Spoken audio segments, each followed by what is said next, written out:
Today we're uncovering the shocking truth about Spanish property and how local people are being pushed out of the market.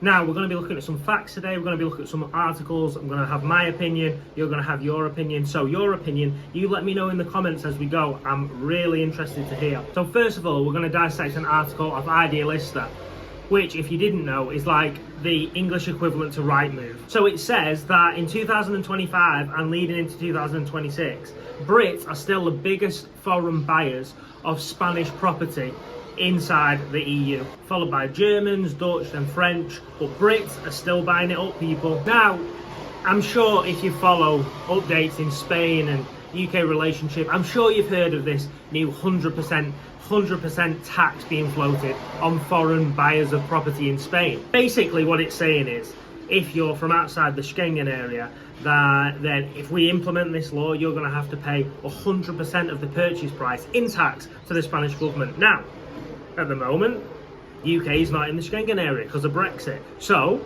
if this was to come in, which in my opinion I don't think it will, but if it was, that means you're going to pay double the price for a property in Spain. Now that simply isn't going to happen. People aren't going to do it. So of course this would stop Brits buying in Spain. So why are they flouting these rules and these regulations that may or may not come in? Well, quite simply, Spanish people have simply had enough.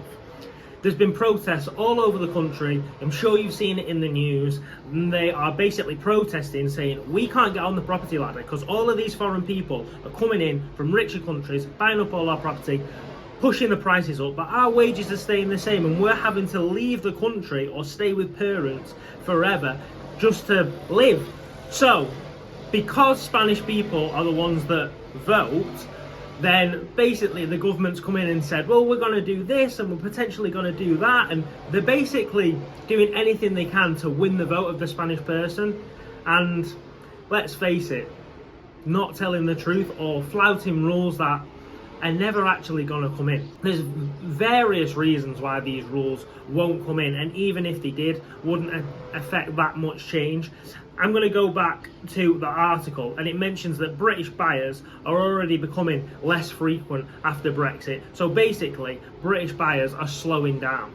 However, has that stopped the Spanish property market from booming? Well, the answer to the question is no. So is Spain set to boom or bust in 2026? Well, another article on Idealista says that no, it's set to boom because property prices are predicted to go up 9%.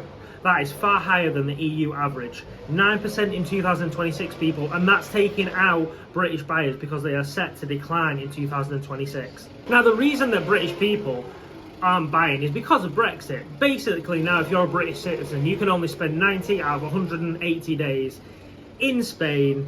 So that has been effective in stopping foreign people from buying. But are they allowed to do that to Dutch nationals, Germans, French? No, because they're all part of one rule. We're all part of the same European Union, and any rule that Spain brought in against these nationals has to go by EU law. It has to go through court, it has to go through legal everything. It's just, there's no way that they can impose these laws on different nationals. So what do you think about the property crisis in Spain? Do you think it's bad for local people, or do you think, okay, it's bad for the locals, but Spain needs that influx of money from foreign nationals and overall it's good for the country? What do you think? Let me know in the comments. Have you been thinking about getting on the property ladder in Spain? If you have, now could be the time, because with property prices set to continue to increase year on year for the foreseeable future, it doesn't look like it'll get easier anytime soon. If you've liked this video, make sure that you subscribe, because I'm going to be doing lots more content in and around Spain. We are here full time now, so if it's something that you're interested in, make sure you follow and you'll be sure to see it. Thank you all for watching and have a great day. See you in the next one.